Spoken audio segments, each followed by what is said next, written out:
afternoon, students of 11th class. I deliver lecture. So today we will read poem. So before starting the poem, I let you know the name of the poem, The Voice of the Rain, written by Walt Whitman. Now we start. And who art thou? Said I to the soft falling shower, which strange to tell gave me an answer as he had translated. And who art thou? तुम कौन हो? Thou means होता है तुम कौन हो? Said I to the soft falling shower. मैंने धीरे धीरे गिरती बौछार से कहा. शावर मीन्स क्या होता है? बौछार. विच स्ट्रेंज टू टेल, जो कि मुझे बताते हुए ये अजीब लगता है कि गेव मी एन आंसर, कि उसने उत्तर दिया.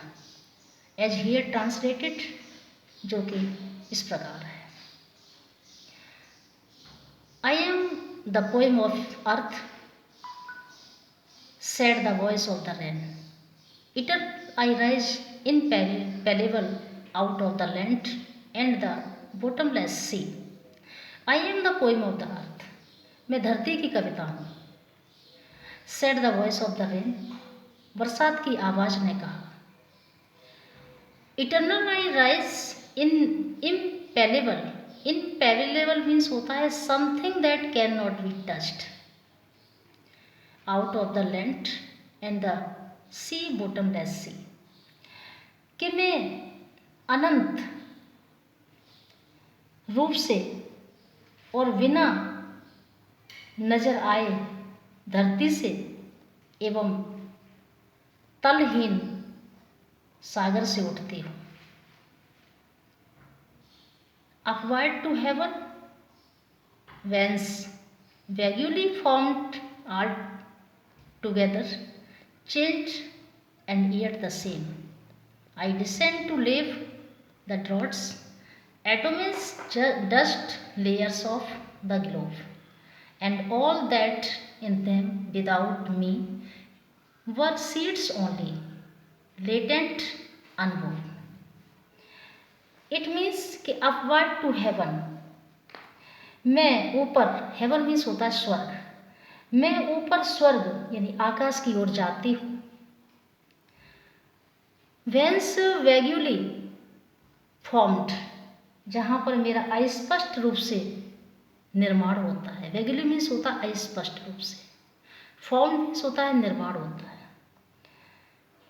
आल टुगेदर चेंज्ड, मैं बिल्कुल बदल जाती हूँ.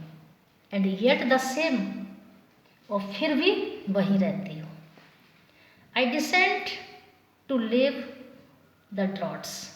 लिव होता है वॉस, यानी मैं धरती पर. ड्रॉट्स मीन्स होता है अकाल. एटोमिस जो कण होते हैं. डस्ट लेयर्स धूल की परतें. ऑफ द ग्लोब यानी मैं धरती पर अकाल, कणों एवं धूल की परतों को धो डालने के लिए नीचे आती हूँ. डिसेंड मीन्स नीचे आती हूँ. And all that in them without me were seeds only, latent, unborn. और उसमें से जो कुछ हैं वह मेरे बिना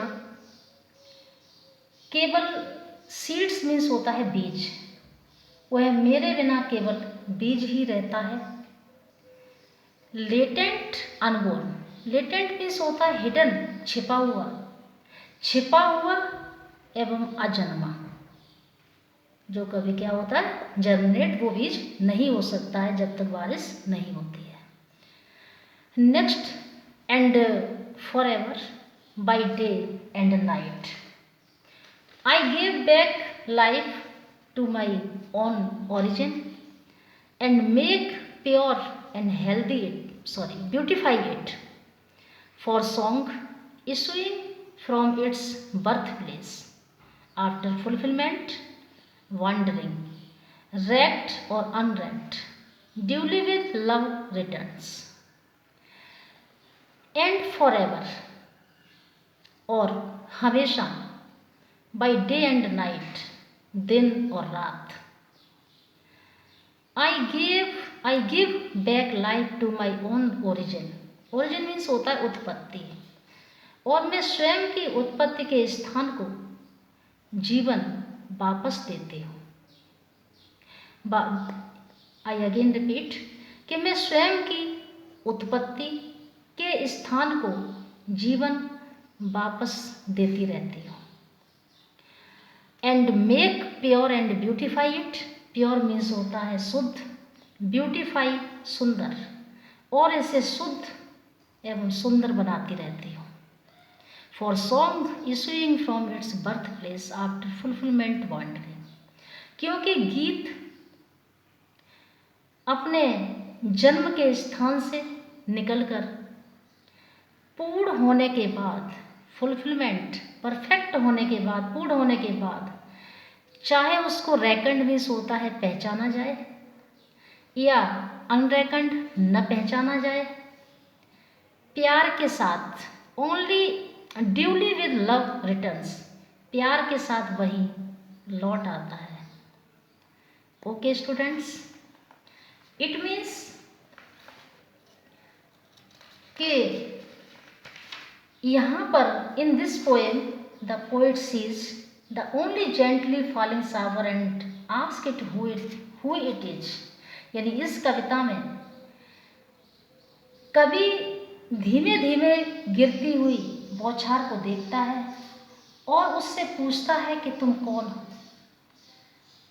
और स्ट्रेंजली, ये बड़ी अजीब बात है कि वो बौछार कवि को क्या आंसर देती है, उत्तर देती है, और कवि को बताती है कि ये धरती की कविता है और बरसात की आवाज़ है. बौछार क्या होती है? बौछार एक द शावर इज इटर्नल. बौछार एक इटर्नल यानी अनंत है. ये धरती एवं गहरे सागर में से क्या होती है? पैदा होती है, क्रिएट होती है. वहाँ से बौछार ऊपर जाती है और वहाँ इसकी बाहरी रूप, और वहाँ इसका बाहरी रूप बिल्कुल क्या हो जाता है? चेंज हो जाता है, बदल जाता है, फिर वही वैसी सेम वैसी हो जाती है. तब बौछार धरती पर आती है और अकाल एवं धरती की धूल भरी परतों को धो देती है, और धरती में पड़े बीज बौछार की सहायता के बिना केवल बीज ही रहेंगे. यानी जब तक बारिश नहीं होगी तो वो क्या होंगे? बीज जनरेट नहीं होंगे, तो वो वैसे ही रहेंगे, वे जन्म नहीं लेंगे. तो बौछार कहती है कि रात और दिन ये धरती को जीवन देने एवं उसे शुद्ध एवं सुंदर बनाने का प्रयत्न करती है. बौछार कहती है कि कोई गीत परफेक्टनेस के बाद यानी पूर्णता के पश्चात प्यार से अपने जन्म स्थान पर लौट जाता है. बौछार भी एक गीत की तरह है. ये धरती से जन्म लेती है और फिर उसके पास वापस लौट जाती है. तो ये थोड़ा सा कॉन्सेप्ट क्लियर हुआ, समझ में आ गई होगी पोएम. Okay, thank you.